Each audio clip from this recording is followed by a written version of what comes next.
அங்குசம் நேயர்களுக்கு வணக்கம். கலைமகள் சபா விவகாரத்துல ஒரு முக்கியமான அப்டேட்டை அந்த கலைமகள் சபாவை தற்சமயம் நிர்வகித்து வரக்கூடிய சிறப்பு அலுவலரிடமிருந்து வெளியாயிருக்கு. என்ன அறிவிப்பு? அங்குசம் இதழினுடைய ஆண்டு சந்தா வெறும் 500 ரூபாய் தான். ஓராண்டு சந்தா 52 இதழ்களுக்கான சந்தா 500 மட்டும்தான். ஒவ்வொரு வியாழந்தோறும் உங்கள் இல்லம் தேடி அங்குசம் வார இதழ் வந்து சேரும்.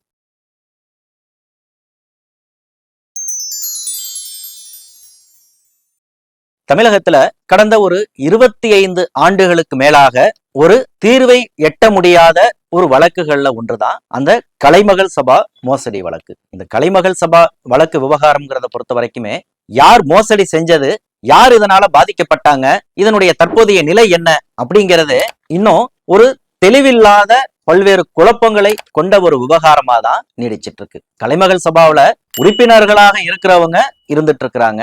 அதுல பலர் வயது மூப்பின் காரணமா இறந்து போயிட்டாங்க. அவர்களுடைய வாரிசுகள் அந்த உரிமைக்காக தற்சமயம் தொடர்ச்சி கொடுத்துட்டு இருக்கிறாங்க.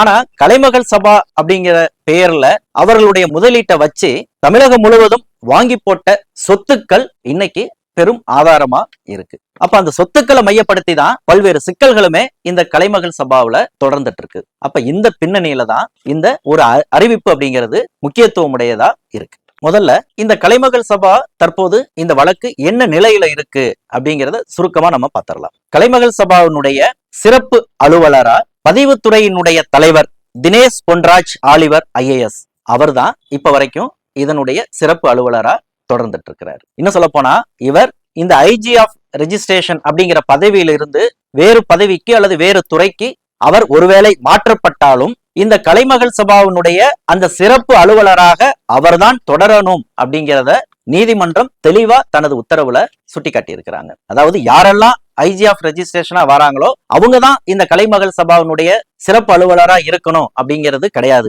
தினேஷ் பொன்ராஜ் ஆலிவர் IAS தான் சிறப்பு அலுவலரா இருக்கணும் அப்படிங்கறத தான் நீதிமன்றம் இந்த இடத்துல அடிக்கோடிட்டு சுட்டி காமிச்சிருக்கு. இது ஒரு தகவல். அடுத்தது இதனுடைய இந்த நகர்வு அப்படிங்கிறது தமிழகம் முழுவதும் இருக்கக்கூடிய 33 மாவட்டங்கள்ல இந்த கலைமகள் சபா தொடர்பான சொத்துக்கள் தற்சமயம் இருந்துட்டு இருக்கு. அதுல பல சொத்துக்கள் பல்வேறு டிஸ்பியூட்லயும் இருந்துட்டு இருக்கு. அப்ப அந்த 33 மாவட்டங்கள்லயும் இருக்கக்கூடிய அந்த கலைமகள் சபாவினுடைய சொத்துக்களுடைய தற்போதைய நிலை என்ன அப்படிங்கறத குறித்து அந்தந்த மாவட்ட ஆட்சியர்கள் ஒரு விரிவான ரிப்போர்ட் கொடுக்கணும்னு சொல்லி நீதிமன்றம் அந்த ரிப்போர்ட்டுகள் எல்லாத்தையும் வாங்கி வச்சிருக்கு. இதற்கு மத்தியில கடந்த 9/12/2025 அன்றைய தேதியிட்ட ஒரு சிறப்பு உத்தரவின் அடிப்படையில இந்த கலைமகள் சபா தொடர்பான சொத்துக்களை பொது ஏலம் விட்டு பாதிக்கப்பட்ட அந்த முதலீட்டாளர்களுக்கு ஒரு விகிதாச்சார அடிப்படையில பிரித்து கொடுப்பதற்கான இந்த வேலைகளை முன்னெடுப்பதற்காக, இந்த வேலைகளை மேற்பார்வையிடுவதற்காக ஓய்வு பெற்ற நீதியரசர் SS சுந்தர் தலைமையில் ஒரு தனிநபர் ஆணையத்தை நீதிமன்றம் அமைச்சிருக்கு. இந்த ஆணையத்திற்கு உதவி செய்வதற்காக வழக்கறிஞர்கள் எழிலரசி மற்றும் பிரேமலதா ஆகியோர்கள் உறுப்பினர்களாக சட்ட ரீதியான அந்த நடவடிக்கைக்கு அவர்கள் அசிஸ்ட் பண்ண நியமிக்கப்பட்டிருக்கு. இந்த பின்னணியில தான் இந்த பொது ஏலம் அப்படிங்கிறது, அந்த நடைமுறை அப்படிங்கிறது தொடர்ந்துட்டு இருக்கு. ஒவ்வொரு மாவட்டத்திலையும் இருக்கக்கூடிய சொத்துக்களை அவர்கள் இப்ப பொது ஏலத்துக்கு கொண்டு வந்துட்டு இருக்காங்க. 29/3/2026 தேதியிட்டு பத்திரிகை செய்தி வாயிலாக ஒரு எச்சரிக்கை அறிவிப்பை இந்த கலைமகள் சபாவினுடைய சிறப்பு அலுவலர் தினேஷ் பொன்ராஜ் ஆலிவர் IAS அவங்க வெளியிட்டிருக்காங்க. அதாவது அந்த அறிவிப்புல என்ன சொல்றாங்க? இந்த கலைமகள் சபாவினுடைய இந்த சொத்தானது நீதிமன்றத்தினுடைய அந்த வழிகாட்டுதலின் அடிப்படையில அந்த ஒரு நபர் ஆணையத்தினுடைய அந்த மேற்பார்வையில பொது ஏலம் விட்டு அதற்கான பணிகள் அப்படிங்கிறது நடந்துட்டு இருக்கு. இதற்கு மத்தியில கலைமகள் சபாவுக்கு நான் தான் பொறுப்பான ஒரு அதிகாரி, என்னதான் நியமிச்சிருக்கிறாங்க, இந்த மாவட்டத்துக்கு நான் தான் சிறப்பு அதிகாரி அப்படின்னு சொல்லி சிலர் தங்களை அறிமுகப்படுத்தி கொண்டு, இன்னும் சொல்ல போனா கலைமகள் சபாவில இதற்கு முன்னர் ஏதோ ஒரு வகையில ஒரு தற்காலிக பணியாளரா இந்த வேலைகளை பார்த்துட்டு இருந்த சில நபர்கள் இதற்கு உடந்தையாக இருக்கிறாங்க. ஏன்னா பாதிக்கப்பட்டவங்க நேரா அங்க கம்ப்ளைண்ட் கொடுக்க போயிருக்காங்க, அதற்கான சில முயற்சிகள் எடுத்திருக்கிறாங்க. அப்போதைக்கு அவங்க வந்து ஒரு கிளர்க்காவோ ஒரு அசிஸ்டன்டாகவோ அல்லது ஒரு டெக்னிக்கல் ஸ்டாஃபாகவோ அவங்க வந்து வேலை செஞ்சிருக்கலாம், அல்லது தற்காலிக அடிப்படையில கூட அவர்கள் வந்து பல்வேறு படிநிலையில பணியாற்றி இருக்கலாம். அப்ப அவர்களை அந்த தொடர்பு கொண்ட அந்த அனுபவத்தை, அந்த அறிமுகத்தை அவர்கள் கேடாக பயன்படுத்தி உங்களுக்கு இந்த சொத்துல உங்களுக்கு ஒரு அனுபவ உரிமை இருக்கிற மாதிரி ஒரு போலியான ரசீதுகளை நான் ஏற்படுத்தி தரேன் அப்படின்னு சொல்லி, அதற்காக எனக்கு இத்தனை லட்சம் கொடுங்க அப்படின்னு சொல்லி சிலர் பேரம் பேசுவதாகவும், அவர்களை நம்பி சிலர் சில லட்சங்களை அவங்கள்ட்ட கொடுத்துட்டு ஏமாந்து நிற்பதாகவும் இந்த கலைமகள் சபாவினுடைய சிறப்பு அலுவலருக்கு கிடைத்த அந்த புகார்களின் அடிப்படையில தான் இந்த அறிவிப்பை அவர் வெளியிட்டிருக்கிறாரு. கலைமகள் சபா அதுபோல எந்த ஒரு அலுவலரையும் அது போன்ற ஒரு அதிகாரத்தோட எந்த ஒரு ஊழியரையும் நியமிக்கவில்லை. இது போன்ற நபர்களை நம்பி இந்த கலைமகள் சபாவினுடைய சொத்துக்களை உங்கள் வசமாக்கிக்கணும் அப்படின்னு சொல்லிட்டு அவர்கள் கேட்கக்கூடிய தொகையை கொடுத்து அவர்கள் கொடுக்கக்கூடிய அந்த போலியான ரசீதுகளை நீங்க வாங்கி வச்சுக்கிட்டு உரிமை கோருனீங்கன்னா உங்களுக்கு எந்த விதத்திலையும் அது பாத்தியப்படாதுங்கிறத இந்த அறிவிப்பின் மூலமா ஒரு எச்சரிக்கையாவே விட்டுருக்கிறாங்க. அது மட்டும் இல்லாம இது போல நீங்க ஒருவேளை இதற்கு முன்னர் நீங்க ஏமாந்துருந்தீங்க அப்படின்னா உங்களை அணுகுன நபர் யாரு, அவர்கிட்ட நீங்க எவ்வளவு காசு கொடுத்துருக்கீங்க, அவங்க என்ன சொல்லி உங்களை ஏமாத்தினாங்க, இந்த விவரத்தோட சிறப்பு அலுவலர் கலைமகள் சபா 17/48 நார்த் உஸ்மான் ரோட், டி நகர், சென்னை 6,17,000 திரையில தோன்றக்கூடிய அந்த முகவரிக்கு உங்களுடைய எழுத்துப்பூர்வமான அந்த புகாரை உங்கள்கிட்ட என்ன ஆதாரங்கள் இருக்கோ அந்த ஆதாரங்களை கையில வச்சு நீங்க ஒரு புகாரை நீங்க தட்டி விட்டீங்கன்னா உங்களை யார் ஏமாத்தினாங்களோ அந்த ஏமாற்று பேர்வழிகளுக்கு எதிராக கடுமையான நடவடிக்கை எடுக்கப்படும் அப்படிங்கிறத இந்த சிறப்பு அலுவலர் அறிவிச்சிருக்கிறாரு.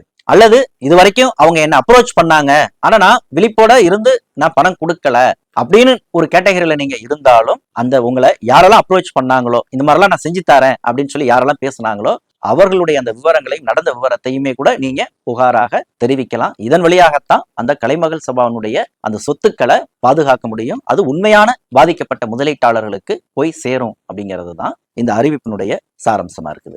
இந்த போலி ரசீது அல்லது இப்படி புறவாசல் வழியாக இந்த இடங்களை கைப்பற்றக்கூடிய நிலை ஏன் வந்தது அப்படிங்கிறது இந்த வழக்குல ரொம்ப முக்கியமானதா இருக்கு. ஏன்னு சொன்னா ஒரு பக்கம் கலைமகள் சபாவில் ஒரு காலத்துல அந்த உறுப்பினர்களாக அதுல பல்வேறு படிநிலை இருக்கு. உறுப்பினர்கள்ல கால் பங்கு உறுப்பினர், அரை பங்கு உறுப்பினர், முழு பங்கு உறுப்பினர் அப்படின்னு சொல்லி ஒவ்வொருத்தவங்களுக்கும் ஒரு உரிமைகளும் அது வரையறுக்கப்பட்டிருக்கு. அப்ப அந்த அடிப்படையில அதுல பணம் கட்டின உறுப்பினர்கள் ஒரு பக்கம் இருக்கிறாங்க. அவர்களுடைய தரவுகள் அனைத்தையும் ஒரு வெப்சைட்ல அவங்க அப்லோட் பண்ணி உங்களுடைய அந்த விவரங்களை எங்களுக்கு ஆன்லைன்ல ரெஜிஸ்டர் பண்ணிக்கங்கன்னு சொல்லி அறிவிப்பு ஒரு பக்கம் நடந்துட்டு இருக்கு. இதற்கு மத்தியில இந்த கலைமகள் சபாவினுடைய அந்த சொத்துக்களினுடைய தற்போதைய நிலைதான் பல்வேறு சிக்கலுக்குரியதா இருக்கு. ஏன்னா கலைமகள் சபாவுக்காக நிலத்தை தமிழகம் முழுவதும் வாங்கி போட்டது அந்த கலைமகள் சபாவினுடைய பொது மேலாளர் ஜான் அப்படிங்கிறவர். அவர் பெயர்ல தான் பல இடங்கள்ல சொத்துக்கள் வாங்கி போடப்பட்டிருக்கு. இன்னும் சொல்ல போனா இவர்களே தற்போது குறிப்பிட்டிருப்பது போல 33 மாவட்டங்கள்ல அதனுடைய சொத்துக்கள் இருக்கு. இந்த சொத்துக்கள்லாம் எங்க இருக்குன்னு பாத்தீங்கன்னா கண்டிப்பா ஏதாவது ஒரு தேசிய நெடுஞ்சாலை அல்லது மாவட்ட சாலையினுடைய ரோட்டோரங்கள்ல தான், இந்த பிரைம் லொகேஷன்ல தான், குறிப்பா அந்த ஏதாவது ஒரு சாலையினுடைய ஒட்டியவாறு தான் இதனுடைய சொத்துக்கள் அப்படிங்கிறது வாங்கி போடப்பட்டிருக்கு. அப்ப அவர் வாங்கி போட்டுட்டாரு, வழக்குல சிக்கிருச்சு. ஏன்னா 20 வருஷத்துக்கு மேல ஆயிடுச்சு. வாங்கின சொத்தை கூட இவர்களுடைய பெயர்ல பட்டா மாற்றம் செய்யாமலேயே பத்திரத்தை மட்டும் பத்திரப்படுத்தி வச்சுட்டாங்க. ஏன்னா வழக்குல சிக்கிருச்சு. ஜான் தலைமறைவு, சிறை, இப்படி பல்வேறு காரணங்கள்ல அது சிக்கல்ல ஆயிடுச்சு. அதற்கப்புறம் இந்த கலைமகள் சபாவை பொறுப்பெடுத்து நடத்தினவர்களும் அடுத்த ஸ்டெப்பை அவங்க எடுக்க தவறிட்டாங்க. அப்ப இதன் காரணமா அந்த உள்ளூர் அளவுல யாரெல்லாம் கலைமகள் சபாவுக்காக இடத்தை வித்தார்களோ, அதாவது அந்த பொது மேலாளர் ஜான் மற்றும் சிலர் பெயர்ல அந்த இடத்தை யாரெல்லாம் வித்தாங்களோ அதே நபர்களை அணுகி உள்ளூர் அளவுல இருந்த சில புரோக்கர்கள், அதாவது இந்த விஷயத்துல யாரெல்லாம் மீடியேட்டரா இருந்தாங்களோ அவங்க அந்த அப்பாவி ஜனங்களை ஏமாற்றி அல்லது மூளைச்சலவை செய்து அதே சொத்தை அந்த பதிவுத்துறையில இருக்கக்கூடிய அதிகாரிகள், ஊழியர்களுடைய துணை கொண்டு வேறொரு நபர்களுக்கு அதை கைமாத்தி அடுத்தடுத்து 2-3 கை மாறி அது இந்த சொத்துக்கள் அப்படிங்கிறது பெரும் வில்லங்கத்துல இருக்கு. அப்ப ரெக்கார்டு படி அது கலைமகள் சபாவினுடைய சொத்து. ஆனா இன்னொரு ரெக்கார்டு படி அது ராமனோட சொத்து, குப்பனோட சொத்து அப்படின்னு வெவ்வேறு பெயர்கள்ல அது இருக்கு. அப்படிங்கிறது தான் இந்த இடத்துல ஒரு பெரும் இடியாப்ப சிக்கலா இது மாறி இருக்கு. இது ஒரு பெரும் கும்பலே இந்த இரட்டை பதிவு அப்படிங்கிற ஒரு வேலைய அந்த பதிவுத்துறையினுடைய அந்த அதிகாரிகளை, ஊழியர்களை கைக்குள்ள போட்டுக்கிட்டு இந்த வேலைய அவர்கள் தமிழகம் முழுவதுமே செய்திருக்கிறாங்க. அப்ப இந்த பின்னணி எதுவுமே தெரியாம கை காசை போட்டு இது கலைமகள் சபாவினுடைய சொத்து தான் அப்படிங்கிறதே தெரியாம வாங்கினவங்க இன்னைக்கு வெளிப்பதுங்கி நிக்கிறாங்க. நான் முருகேசன் அப்படிங்கிற ஒரு நபர்கிட்டேந்து வாங்கினேன், முருகன் அப்படிங்கிற நபர்கிட்டேந்து வாங்கினேன், அவர் பேர்ல தான் பியூரா பட்டா இருந்துச்சு, அவர் பேர்ல தான் அந்த சொத்து அனுபவம் இருந்துச்சு, அதை பார்த்துதான் நான் வில்லங்கம்லாம் அப்ளை பண்ணி தான் நான் வாங்கினேன், அப்பெல்லாம் எனக்கு எந்த வில்லங்கமும் எனக்கு காட்டல, ஆனா இன்னைக்கு சொத்து என் பேர்ல இருக்குது, ஆனா இது கலைமகள் சபாவினுடைய சொத்து அப்படின்னு சொல்றாங்க, அதை என்னை அனுபவிக்க விட மாட்டேங்கிறாங்க, அதை கைமாத்தி விட மாட்டேங்கிறாங்க இப்படின்னு சொல்லிட்டு இப்படி பல்வேறு சிக்கல்களோட தான் இருக்கிறாங்க. அப்ப இது போல சிக்கல்கள்ல மாட்டினவங்களை தான் இந்த மோசடி கும்பல் வலைவிரிக்குது. இந்த இடத்த உனக்கே நான் சிக்கல் இல்லாம உன் பேருக்கு நான் கிரயம் பண்ண நான் வழிவகை செய்யறேன், உனக்கு NOC வாங்கி தரேன் அப்படின்னு சொல்லி தான் இந்த ஒரு பெரும் மோசடி கும்பலே இந்த மோசடியில அடுத்த கட்ட மோசடியை நடத்துவதற்கு அவர்கள் ஆயத்தமாயிருக்கிறாங்கிறது தான் இந்த அறிவிப்பின் மூலமா தெரிய வருது. ஆக இது ஒரு சட்ட ரீதியாக தீர்த்து கொள்ளக்கூடிய ஒரு விவகாரம். இது ஒரு சட்ட போராட்டம் நடத்தி தான் ஒரு முடிவுக்கு வர முடியும். அப்ப அந்த வகையில இது நீதிமன்றத்தினுடைய மேற்பார்வையில நடந்துட்டு இருக்குது. இன்னும் சொல்ல போனா இதனுடைய சிறப்பு அலுவலரா தமிழ்நாடு முழுவதும் இருக்கக்கூடிய அந்த சார் பதிவாளர்களை அவர்களுக்கெல்லாம் தலைவரா இருக்கக்கூடியவர் தான் இந்த ஐஜி ஆஃப் ரெஜிஸ்ட்ரேஷன் தான். இந்த கலைமகள் சபாவினுடைய சொத்துக்கும் சிறப்பு அலுவலரா சிறப்பு தலைவரா அவர் இருக்கிறாரு. அப்படிங்கிற விதத்துல இத நீதிமன்றத்தின் வழியாக ஒரு தீர்வை பெறுவதுதான் ஒரு சரியான அணுகுமுறையா இருக்கும். அந்த வகையில இந்த மோசடி கும்பலை நம்பி மீண்டும் ஒரு முறை யாரும் ஏமாந்து விடாதீர்கள். ஒருவேளை நீங்க ஏமாந்திருந்தீங்கன்னா நான் முன்னரே சொன்னது போல அந்த முகவரிக்கு உங்களுடைய புகாரை தட்டி விடுங்க. தொடர்ந்து கலைமகள் சபா தொடர்பான அப்டேட்டுகளை பேசுவோம். நன்றி.